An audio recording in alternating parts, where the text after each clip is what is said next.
A push that staggers the mightiest of foes, a pull that draws the weary souls, a speed that rests the unjust foes, a glare that melts the malevolent souls. All that and more I learned long ago, but to learn who I am will take an eternity and more, and more, and more. Hello everyone, this is the Holy Hermit and welcome to another video of mine. New day, new build, that's what we're after today. A build that works after patch 1.0.7. A build that allows you to tackle foes on monster power 10. A build that quite literally instills fear in the heart of your opponents. But before we move further, I've been asked a lot of questions about my armors. Rightfully so. Here I am showing you my armor set. Things I wear, things I like to wear in the game when I'm doing this. None of them are crafted so far, but I am planning to do a little bit more after this, as in craft. So we move on to something more important. What you're all here for is the way this build works. Build called Fearful Deeds. Fearful indeed. And to prove the point, we start off with the primary attack being Deadly Reach, piercing trident, allowing it to be something like a rising tide, but allowing you also to kite at the same time. Why is it fearful? You'll see in a minute, of course, with all these skills that you're seeing right now. You'll see them all in action. Damage dealing coming from Wave of Light and Cyclone Strike. And a unique choice this time in passives, Transcendence. Every time you're using your spirit, you're healing. Which takes us to the philosophy. This is quite simply an advanced build. A build that you haven't seen so far. Nonetheless, you'll see the build in action today, a build that requires you nothing to have on your gear. No crowd control moves, nothing at all, yet it is a crowd control build. Another unique aspect of this build is all the abilities, almost all of them I should say, the ones that deal damage that is, have no cooldown. So if you have high enough spirit, you can always deal damage. And there's another secret when dealing all this damage and using the spirit. You heal yourself. Heal good enough so that you can even survive on higher monster powers, up to 10 that is. And to prove the point, you'll see me fighting these elites from up to monster power 10. But all this DPS and survival must have a cost, a hidden cost you'd be wondering by now. The answer is yes, but the answer is also something you'd like to hear a bit more about. The price you're paying right now to deal all the damage is in the form of spirit. The price you're paying to survive is also spirit. The spirit you regenerate and the spirit you spend from this build. And all the spirit that you are generating from this build again comes from the build itself. Gear has nothing to do with it. All it's giving me is armor and a bit of all resistance. Everything else is all there from the build.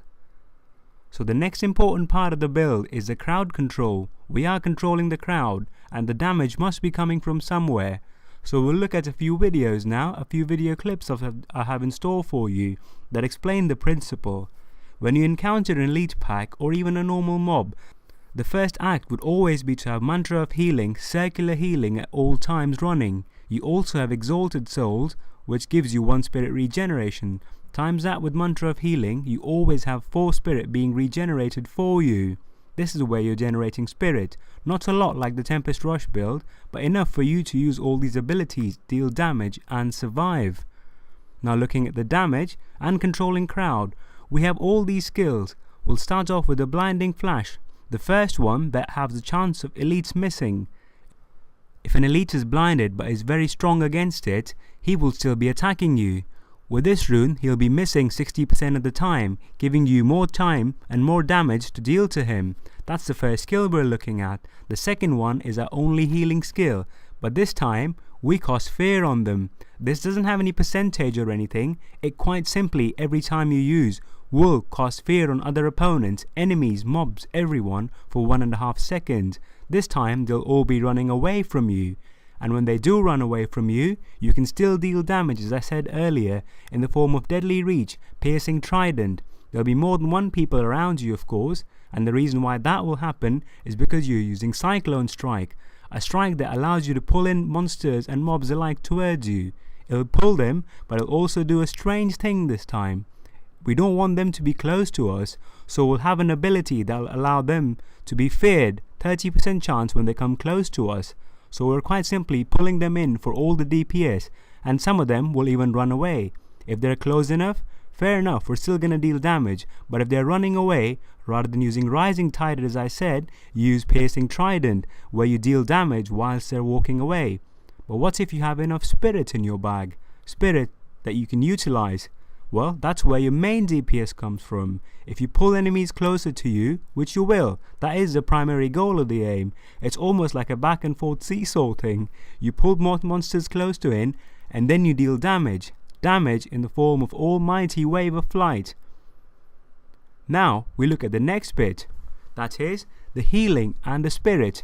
All this healing is not only just coming from the healing rune, but it's also coming from your spirit, the spirit you're spending. We are using Wave of Light, and we could have used Empower Wave here, which could have worked to a very small effect, or we could even use Lashing Tail Kick, which most people will be wondering by now. So why using Wave of Light? Quite simply, you spend a lot of it, spend a lot of spirit on it every time you use it. It deals 914% damage, that's one good thing. The other good thing, which will not be a good thing in other cases, a lot of play upon words here, but in this case it'll be a good thing, is you're spending too much spirit, which in turn will allow you to heal at all times using Transcendence. It's a very powerful rune that you can use, and I would recommend you, if you want any gear recommendations from me for this build and this build alone, is to have some life per spirit spent from any of your weapons that you can get. I don't have any, quite simply to prove you a point that this build can work on a very normal gear. No matter what you have, it'll always work for you. So you've looked at all these things, these extended heals that I'm getting, heals that are always coming from me using all the abilities. I am generating spirit at all times at 4 spirit per second. I have 2 abilities that are always at no cooldown. I can also spam healing spell again to spend the spirit and to heal myself again and again. So these 3 abilities I can cast any time will heal me. No matter how badly I'm surrounded, I will quite simply pull enemies away, pull enemies towards me if I want to, but if I get surrounded, as I said, I can push them back with Wave of Light at all times, and I'll heal myself. If Wave of Light I don't have enough spirit for it, I will always have either Blinding Flash, or I'll have my healing spell that will allow me to still heal myself, get myself breathing room, get more health in the process, and still survive. It is a back and forth seesaw thing again, I'm going back to the same point, and that is exactly what you're doing. You're pulling monsters and you're pushing them away at the same time. This is how you're generating damage in this build. Piercing Trident allows you to do that. We're hitting a lot of people around us, the range increases. The second strike, you can hit 3 people. As in, first from the first hit and the second immediately after that. And the third one will make that strike into a 3-prong strike. This is where the skill gets its name from. Piercing Trident. Trident having 3 prongs. So this is how the damage is being done, always in the form of Wave of Light and our Piercing Trident. The build, we're not kiting with this build, that's another unique aspect. Not always kiting. We only kite when the monsters are running away from them. So for entire duration of the fight, there are times when you want monsters to be close to you. That's when you deal damage quite simply by using Cyclone Strike, but you also push them away instantly by using Wave of Light. When they run, you can kite them, or you can pull them back in. Have a little seesaw going on. It's all up to you, whatever you prefer. This is the build for you. Unique idea that can only work after the new patch came out, with all the changes that is. So here's the build for you. To round everything up together, this build relies on instilling fear in your opponents. Fear instilled by 3 abilities. 1 could even be your weapon if you wish to do so. Other damage is dealt in the form of Wave of Light, and other abilities like Cyclone Strike. When you deal the damage, you're spending spirit. That allows you to heal yourself. This build works on monster power 10 and above. I hope you liked this video of mine. This was a new take on a build that utilizes no sweeping wind or nothing. A build that uses no conventional healing thing, no serenity, nothing, yet you can still destroy monsters and mobs in monster power 10. I hope you liked this video of mine. Leave a question, comment, or any queries you have about the build and more in the channel comments. You can also contact me personally and send me a message like most of you do. This has been the Holy Hermit for you. I hope you all have a nice day ahead. I'm out now. Thanks ever so much for listening. Bye.